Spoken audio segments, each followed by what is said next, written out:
Welcome once again to Church Alive, and this is your host and president of Church Alive Development Corporation and also the proud pastor of Church Alive Community Church. And we believe in a holistic approach to the needs of God's people. And there are many issues that are out there in the community that are devastating our people, causing poor health, and those are the things that God is not pleased with, and certainly we are not pleased with it as a community. And so we're going to do something about it. I've just brought to my attention that the Bronx County is 62 out of the New York State counties as the poorest health.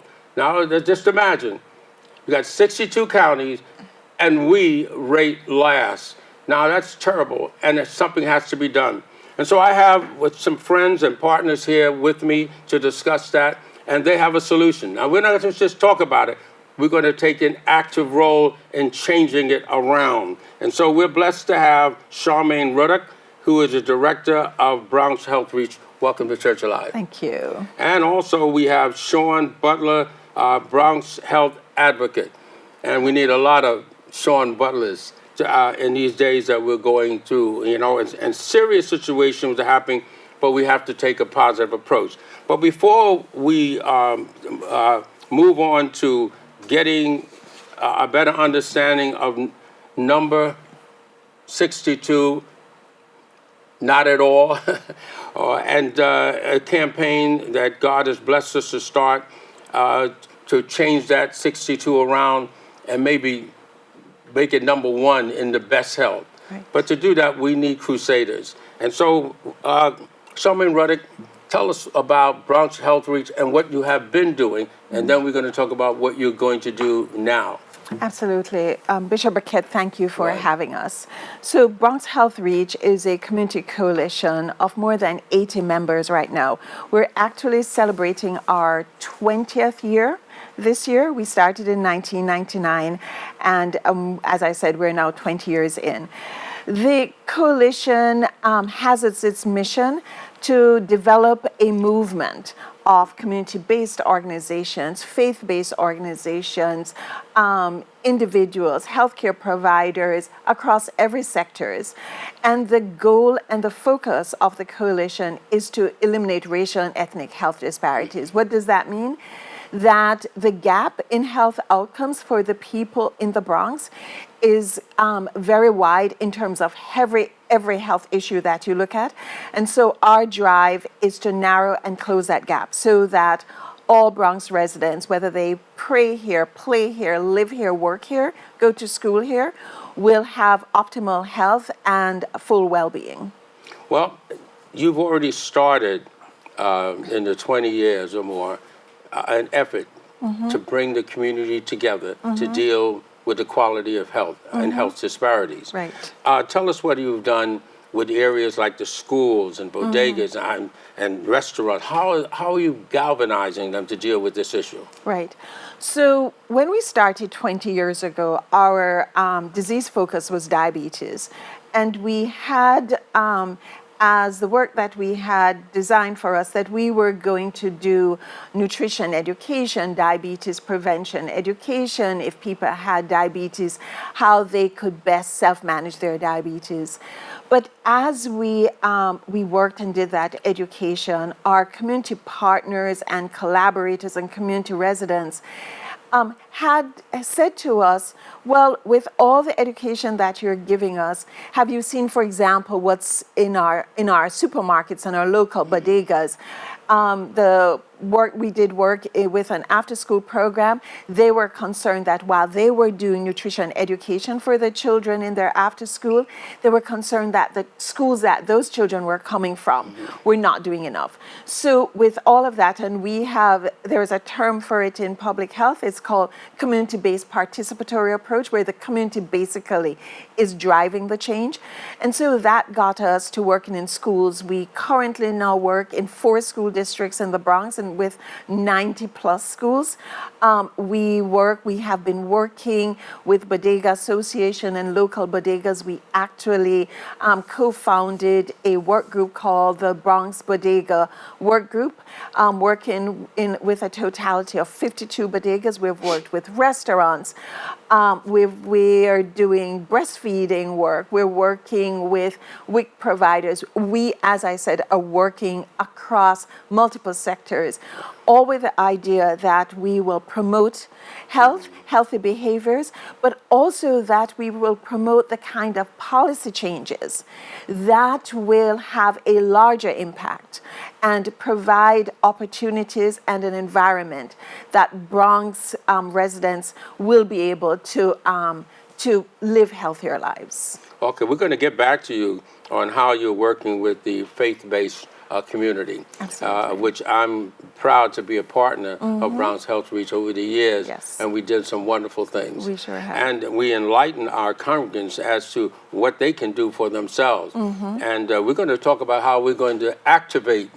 our congregants to really make a stand. And we're going to talk about that that particular day, December the 3rd, on the Steps of City. on the steps of City Hall. Absolutely. And we're going to talk about how they can be a part and be activated. And when we talk about being activated, we looked at people like Sean Butler.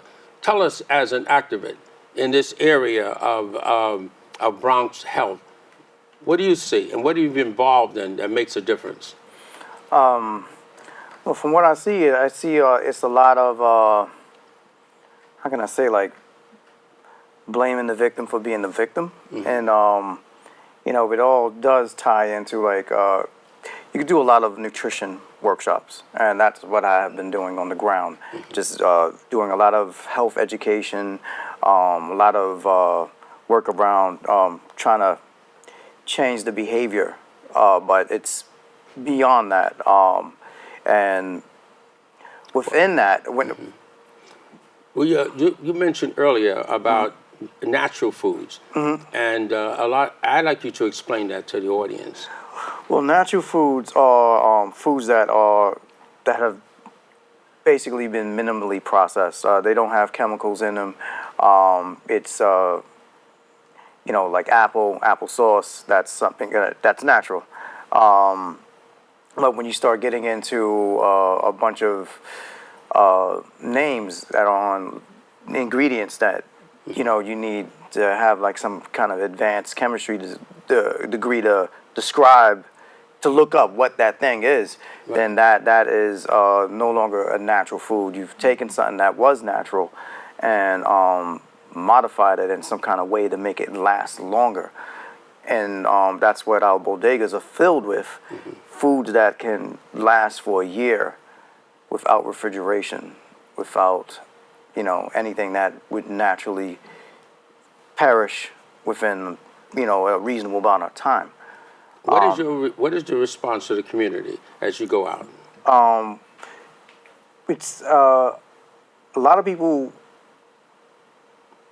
kind of like blame themselves for their health conditions and not realizing that there are other forces at work that are causing these conditions. Causality, you know, there's always a cause to the cause, and when you when they how can I describe it? It's like this is how things are. You're saying that they're more victims. Yeah. Okay, than perpetrators. They are being taken advantage of because of lack of knowledge. Am I correct? Because of lack of knowledge. You know, even with the food education component, like they may be aware, but then there are no options for them to actually, you know, or they have to become creative with getting those options to healthier food sources. Just was at an event yesterday, and one of the community members said like, yes, I would love to have healthy food, but there's none available for me, so I have to leave my borough to go get something healthy and come back with it to bring to my household. It's not that people don't want health. You know, they don't want a healthier option. It's just there are no healthier options at this point in time. I see. So all this is leading to poor health. All this is leading to 62, the lowest health in all the counties. This is what you're talking about. Yeah. Your job really is to advocate for them and awaken them and educate them. Am I correct? Yeah, advocate, actually, like, yeah, advocate through education. Right. Through also trying to get creative ways to get healthier food to the community. How is the community responding to this knowledge and to finally getting healthier food? Well, they actually want it. You would be shocked. Like, I have. So there's a demand for it. Yeah, there is a demand. It in hand with the education. You know, because most are oblivious to the fact that this is not normal. Right. And, you know, they're just in a space where this is how life is. Right. And meanwhile, you know, that's just that lack of awareness. But once they become aware that, like, wait a minute, like, this is crazy. Like, this is not isn't right. Yeah, Right. this isn't Okay. right. Like, you know, I was talking a little earlier about my childhood, who, you know, I have a friend who went to school in Riverdale, you know, childhood friend from my neighborhood.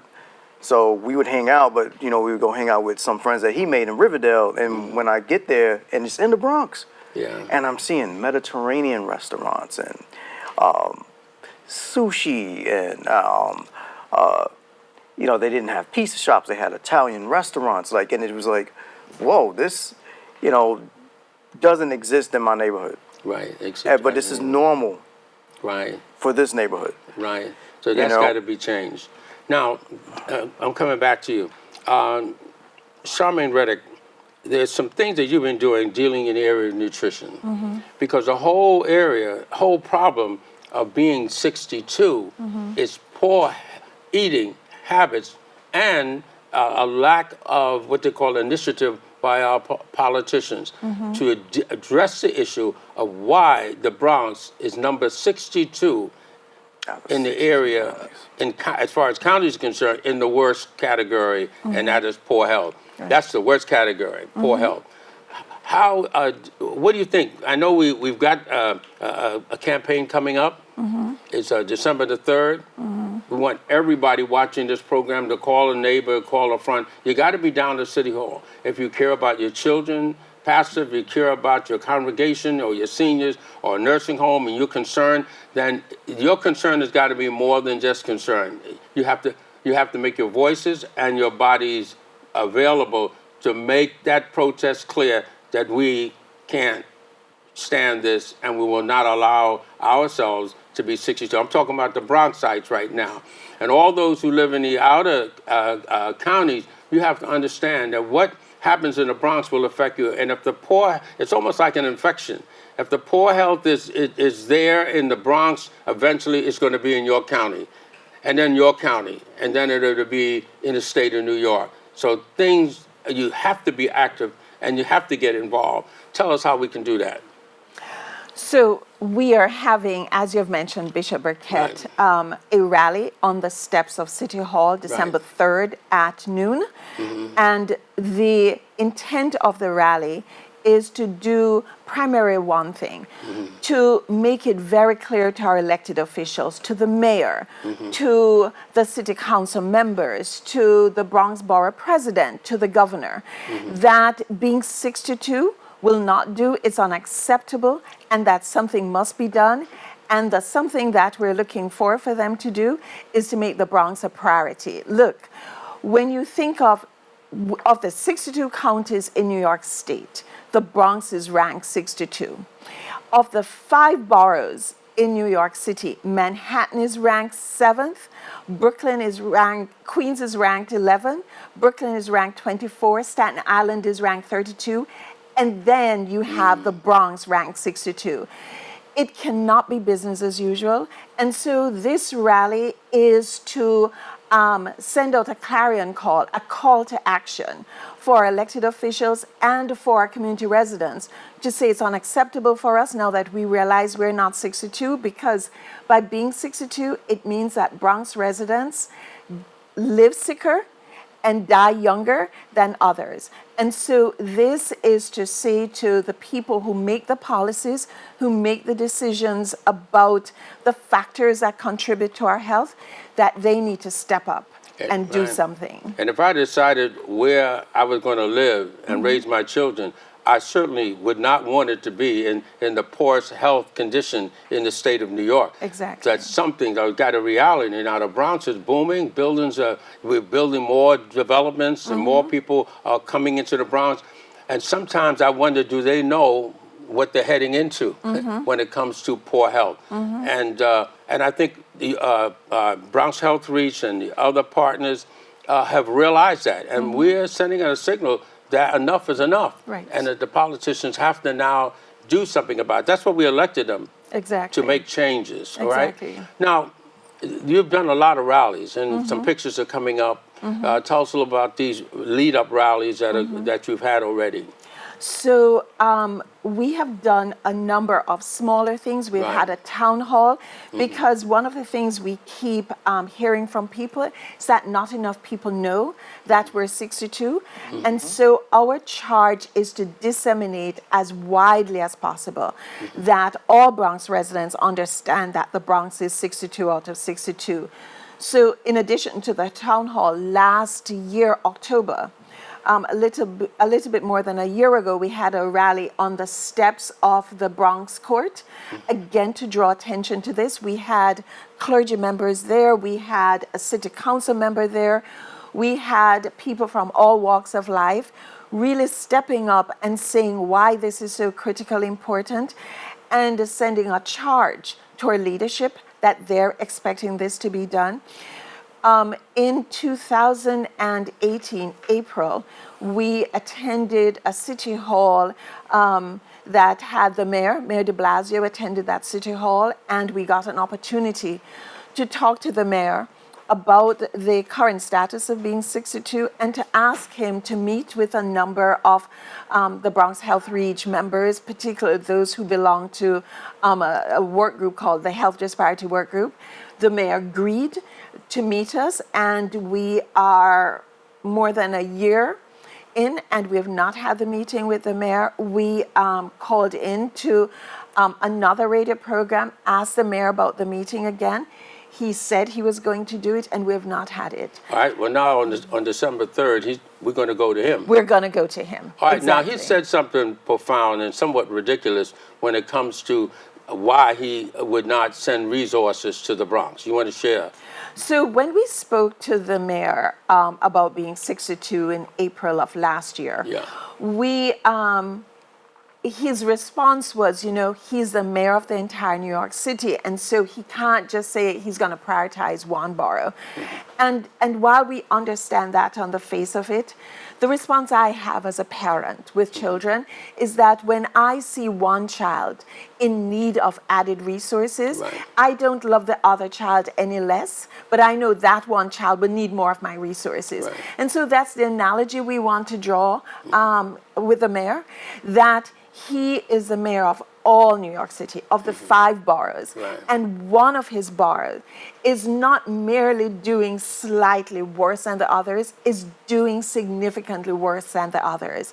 And though he cares for all of them, one is calling out to be a priority and to need the sort of resources that will move it out of being 62. Right. Well, God has a spiritual approach to this same way. If one part of the body is hurting, then all the healthy parts of the body go to that part and restore it and bring it to its proper health. Whatever the conditions are made or conditions are there, the whole body goes to that.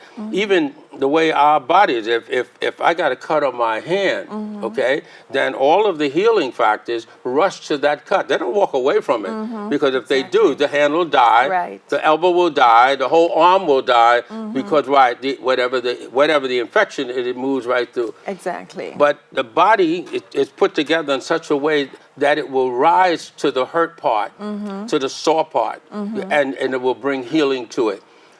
Folk, and I say this to the clergy that are watching, we have a responsibility that God created this body. You're talking about a spiritual body, it's the same as a physical body.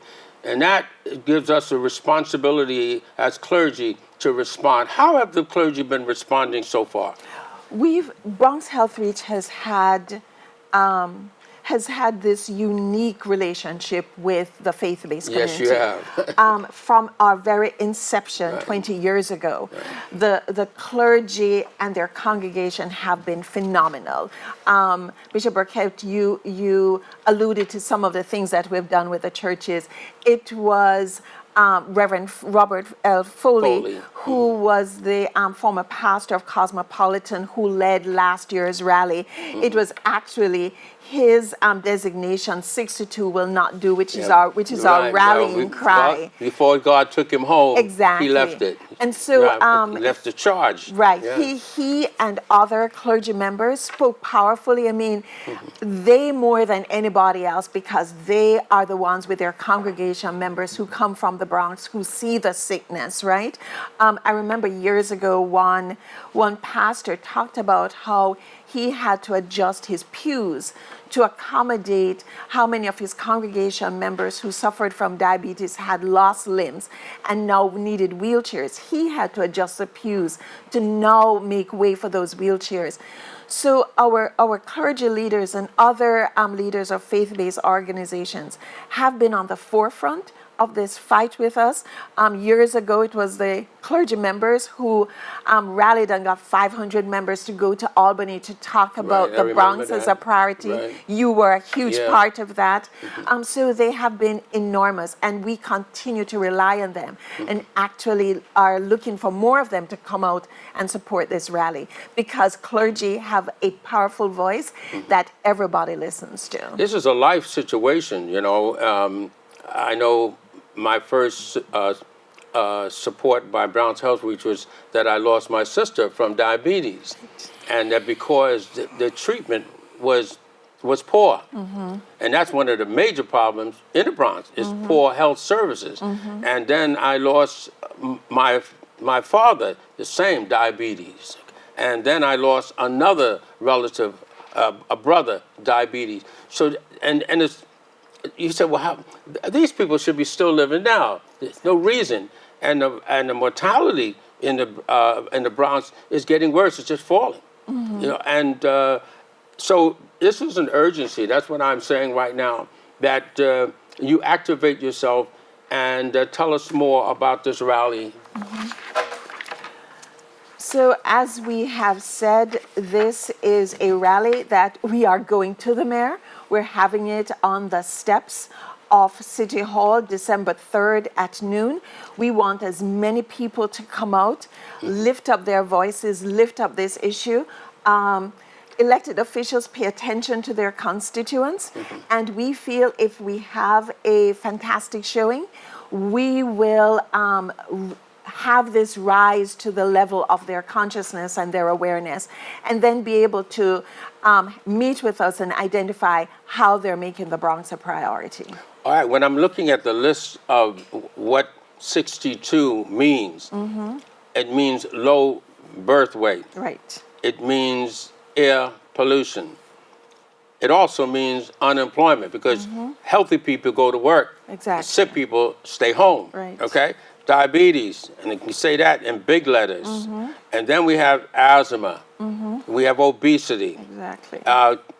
Children in poverty, nutritional areas, housing, mental diseases, and that's a real problem throughout the Bronx. People not dealing with their illnesses, we fall into all kinds of psychological problems, withdrawals, and I'm never going to get better, you know. You go to the nursing homes and you can see people sitting there and they think, well, I'm only going to be here for a while. And there's no reason for them to think that way, except for the atmosphere around them. The unhealthy atmosphere around them also affects their mentality, what they think. Food insecurity and uninsured. Right, uninsured. How can you really get insurance coverage when the health level is such low? So this situation is systemic, and it's got to be dealt with. And you and I and all our friends and relatives have to rise to this and say, we're going to join together. We're not going to stop until we change this number 62. We're not going to stop until we're in the single digits. That's where we're going to going and then go up to zero. But it can't happen unless we come together. Now, there's something in the last few minutes that you would like to say to this audience, as to the importance. Now, we could talk about the importance day and night and still not have it stated enough. So we want you to have some last words. We're asking everybody to come out December 3rd at noon to our rally on the steps of City Hall. Come up, raise your voices, let our elected officials, our mayor, our governor, our borough president know that this is a priority for you and you're expecting them to make the fact that the Bronx is 62 a priority. Right. Sean Butler, I know you have something to share. Yes, this is, I discovered the Not 62 hashtag in 2014 within my travels of doing like community work. And what I saw was it's a bunch of selfies of eating healthy or shake, but there was no direction. This right here, what Bronx Health Reach is doing, is the first time that I've seen this hashtag have teeth and some kind of resources and the direction behind it that ties into the policies that are causing poor health. So I advise everyone to come out and express, that you want the elected officials to put resources and policies that can increase the health of the Bronx, because right now, number 62 is not where we want to be. So come out to December 3rd, City Hall, 12 noon, and make your voices heard.